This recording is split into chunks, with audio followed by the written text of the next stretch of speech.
माननीय अध्यक्ष जी, एक सबसे बड़ा नैरेटिव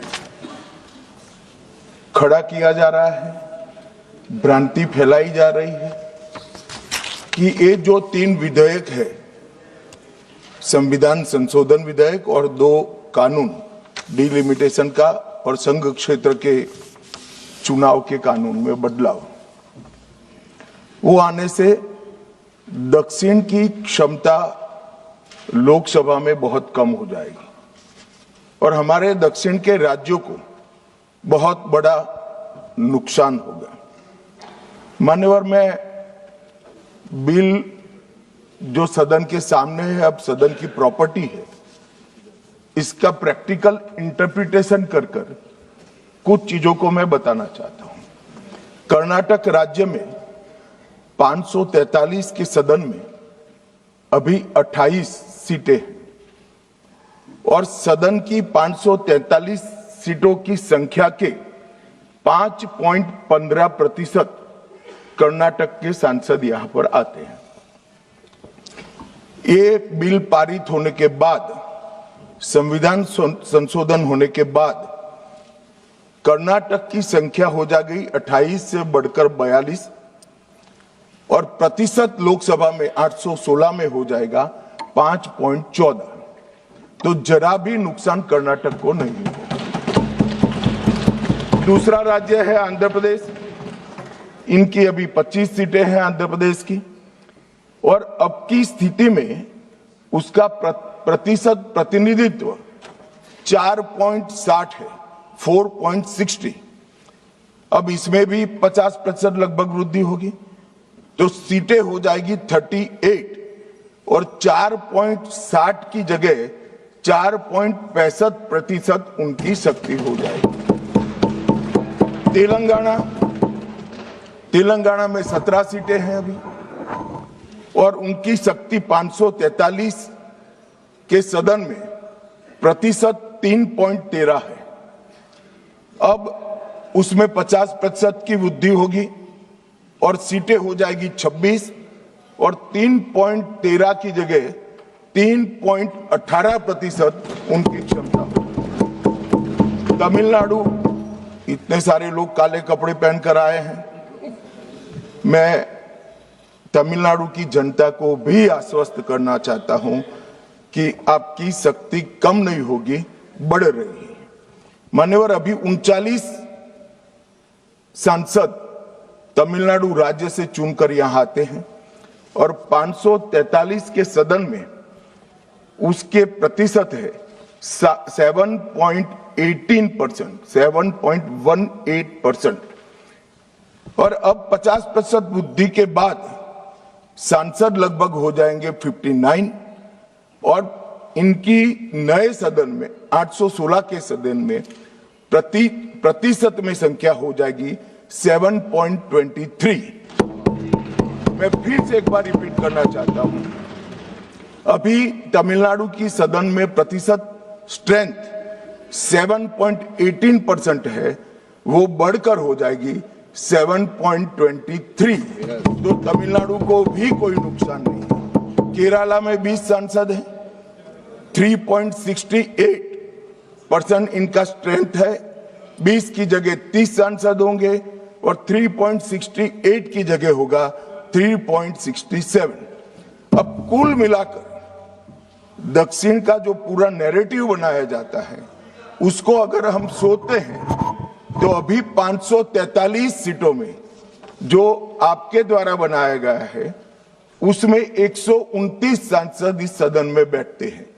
मान्यवर, लगभग 23.76% दक्षिण के सांसदों का यहां शक्ति है।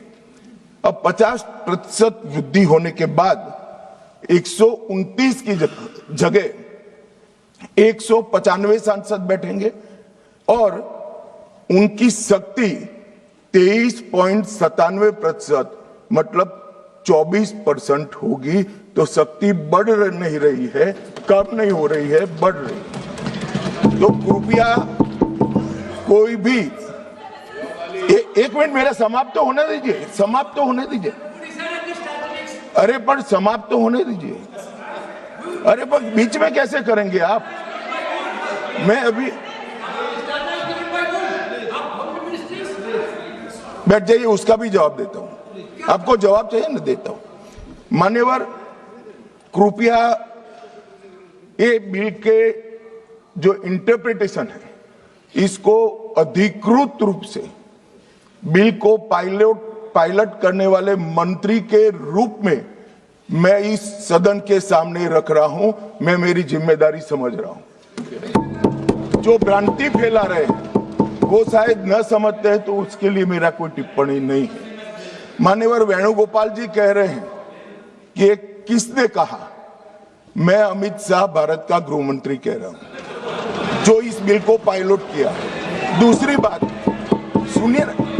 सुनिए ना, बिल में कहां है और कहां से ड्रॉ कर मैं आंकड़े निकालता हूं। मैं कल उनको जब डिटेल जवाब दूंगा तब बता दूंगा, मगर वो सुनने के लिए बैठे वॉकआउट न कर जाए। बाकी मैं डिटेल केजी के बच्चे को समझ में आए इतनी सरलता से इनको मैं समझा दूंगा। उनको धैर्य से सुनना चाहिए। मान्यवर, इन्होंने कहा कि जाति जनगणना नहीं कराना चाहती है सरकार। इसको भी मुझे स्पष्ट कर देना चाहिए। सरकार की कैबिनेट ने नरेंद्र मोदी जी के नेतृत्व में जाति जनगणना करने का निर्णय कर लिया है।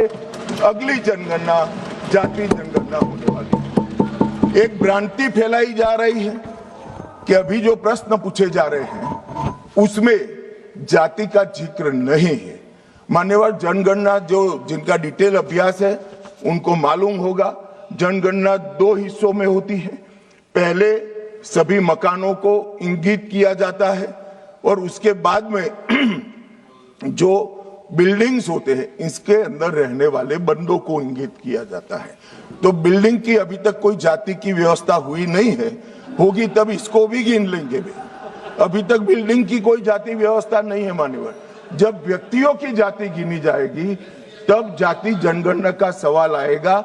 ये भी मैं आज पूरी तरह से स्पष्ट कर देना चाहता हूं। मान्यवर, उन्होंने कहा कि 850 का आंकड़ा कहां से आया, ये मैं समझाता हूं। 850 का जो आंकड़ा है मान्यवर, वो इस तरह से बना है कि काल्पनिक रूप से सोच ले कि 100 सीटें हैं। अगर 33% माताओं को, मातृशक्ति को आरक्षण देना है तो उसमें 50% बढ़ाते हैं तो सीटें होती है 150, और 150 जब होती है इसका 33% करते हैं तो 100 सीटें ऑटोमेटिकली हो जाती हैं। जो 543 सदस्य बैठे हैं इसमें 50% वृद्धि होगी। इसका 33% जब माताओं के लिए रिजर्व हो जाएगा तब 543 की 43 ओपन सीटें होगी जहां पर भी महिलाएं लड़ सकती। तो ये 50% इस तरह से आया है। और 850 है वो राउंड ऑफ फिगर है। 816 एग्जैक्ट संख्या होगी। ये फिर से पूछेंगे कि ऐसा क्यों किया है, तो अभी भी राउंड ऑफ फिगर जो है ये 543 नहीं है, 543 से ज्यादा ही है।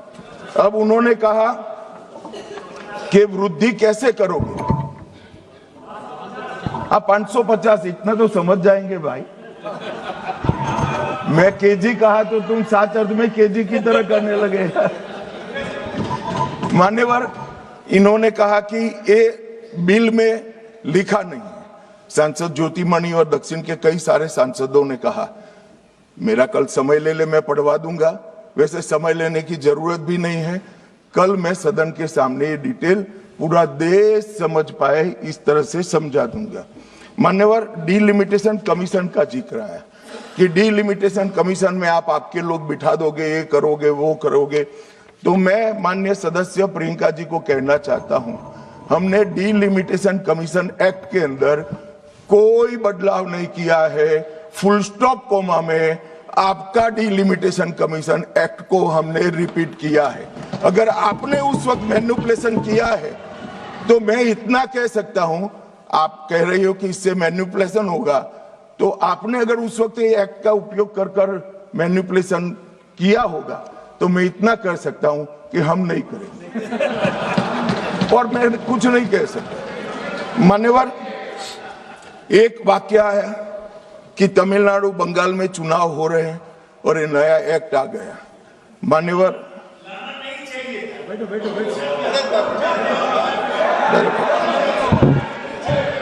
मान्यवर, मैं स्पष्टता से कह देता हूं कि ये डिलिमिटेशन कमीशन की जो रिपोर्ट तभी लागू होगी जब पार्लियामेंट इसको स्वीकार करके करेगी और राष्ट्रपति महोदय इस पर अपना मंजूरी का मोहर लगाएंगी।